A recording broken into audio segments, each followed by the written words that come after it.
নমস্কার বন্ধুরা, রূপালী মিনি ব্লগে আপনাদের সবাইকে স্বাগত জানাই। আজও এসে গেছে একটি সুন্দর ধরনের মাংসের রেসিপি নিয়ে আপনার সামনে।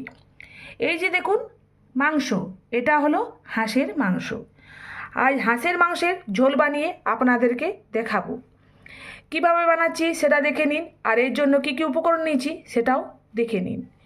হাঁস মাংসের ঝোল বানানোর জন্য উপকরণ নিয়েছি হাঁস মাংস, আলু আর পেঁপে কেটে নিয়েছি ছোট ছোট আকার করে। আলু দিয়েছি মাঝারি সাইজের একটা, আর পেঁপে ছোট সাইজের একটা কেটে নিয়েছি। এখানে নিয়েছি জল, টমেটো কুচোনো, তেজপাতা, ফোড়ন আর শুকনো লঙ্কা, সর্ষের তেল, কাঁচা লঙ্কা চিড়ে রাখা। আপনারা চাইলে এখানে গুঁড়ো লঙ্কা ব্যবহার করতে পারেন, আমি এখানে কাঁচা লঙ্কা চিড়ে নিয়েছি। নুন, পেঁয়াজ রসুন আদা বাটা, হলুদ গুঁড়ো, জিরে গুঁড়ো, ধনে গুঁড়ো, কাশ্মীরি লঙ্কা গুঁড়ো, মিট মশলা আর গরম মশলা একসাথে নিয়ে নিয়েছি, আর এখানে কুচনো ধনে পাতা। এবারে চলুন রান্নাটা শুরু করা যাক।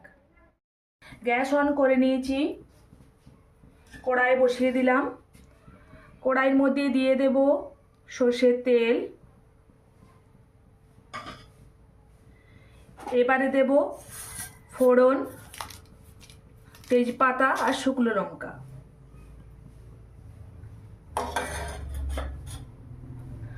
আর ততক্ষণে মাংসটা যেহেতু ধুয়ে নিয়েছি আগেই, আর পেঁপের আলুটাকে ধুয়ে নিয়েছি আগেই, এবারে ওই মাংসর জন্য যে মশলা তৈরি করে রেখেছি সব ওই মাংসর সাথে মশলা দিয়ে ভালো করে মেখে নেব মাংসটা। তেল গরম হয়ে গেছে, আর মাংসটা ভালোভাবে মেখে নিয়েছি সব কিছু মশলা দিয়ে। নুন, হলুদ, যা কিছু মশলা আছে, পেঁয়াজ বাটা, রসুন বাটা, আদা বাটা, টমেটো কুচোনো, একটু সামান্য সর্ষের তেল, সব কিছু মশলা দিয়ে আমি মেখে নিয়েছি। এবারে কড়াইতে দিয়ে দেব।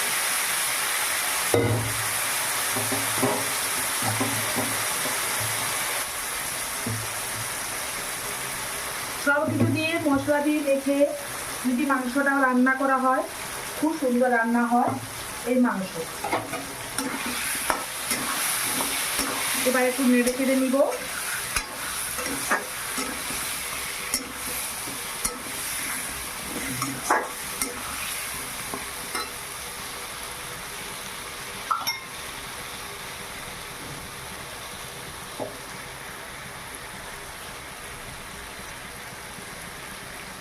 এবারে দেবো মাংস।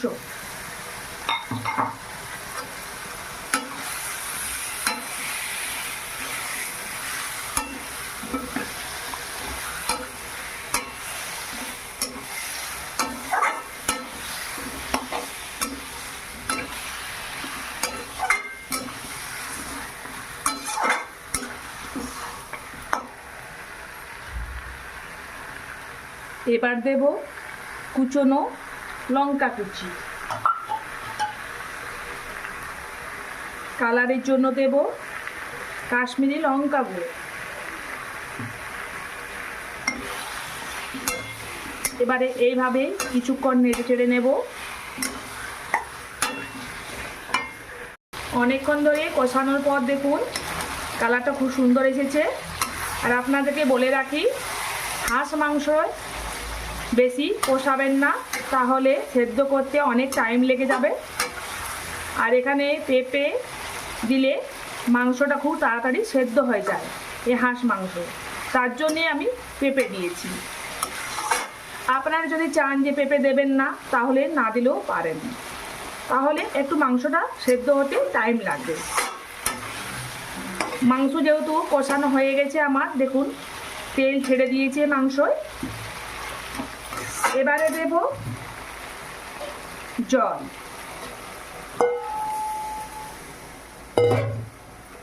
একটু নেড়ে চেড়ে নিলাম।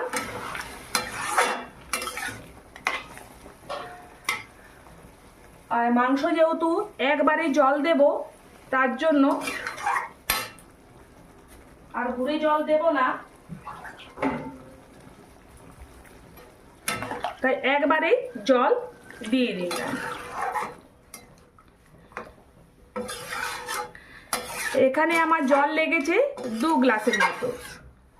হাঁস মাংসের ঝোল খেতে খুব ভালো লাগে, আর শীতকালে যদি হাঁস মাংসের ঝোল তৈরি করা হয় খুব ভালো লাগবে। এবারে মাংসটা সেদ্ধ হতে মোটামুটি সময় লাগবে 1 ঘন্টার মতো। এবারে ঢাকা দিয়ে মাংসটা সেদ্ধ করে নেব। অনেকক্ষণ ধরে ঢাকা দিয়ে সেদ্ধ করে নেওয়ার পর ঢাকাটা খুলে দেখে নেব। পুরোপুরিভাবে মাংস সেদ্ধ হয়ে গেছে, আর আলু আর পেঁপে দুটোই সেদ্ধ হয়ে গেছে। এবারে দেব ধনে পাতা।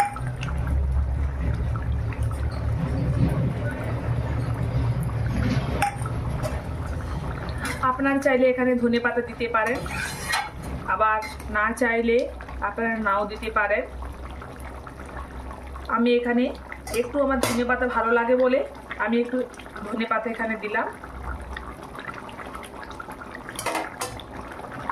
একটু নেড়ে চেড়ে নিলাম। এবারে গ্যাসটা বন্ধ করে উঠিয়ে নিলেই তৈরি হয়ে গেছে আমার হাঁস মাংসের ঝোল। আমি তো বানিয়ে নিলাম হাঁস মাংসের ঝোল। এই যে দেখুন কি সুন্দর হয়েছে হাঁস মাংসের ঝোল। আপনারা এই সিজনে একদিন বানিয়ে ফেলুন হাঁস মাংসের ঝোল। বাড়িতে যদি পোষা হাঁস থাকে তাহলে তো খুবই ভালো রান্না হবে। আর তাছাড়া বাজারেতে এখন হাঁস মাংস কিনতে পাওয়া যায়। একদিন অন্তত এনে বাড়িতে বানান, খুব ভালো লাগবে খেতে। যদি আমার এই রেসিপিটা ভালো লেগে থাকে অবশ্যই কমেন্ট করে জানাবেন। আর যারা নতুন দেখছেন তারা সাবস্ক্রাইবটা করতে ভুলবেন না। ততক্ষণের জন্য আসছি বন্ধুরা, সবাই ভালো থাকবেন, সুস্থ থাকবেন, নমস্কার।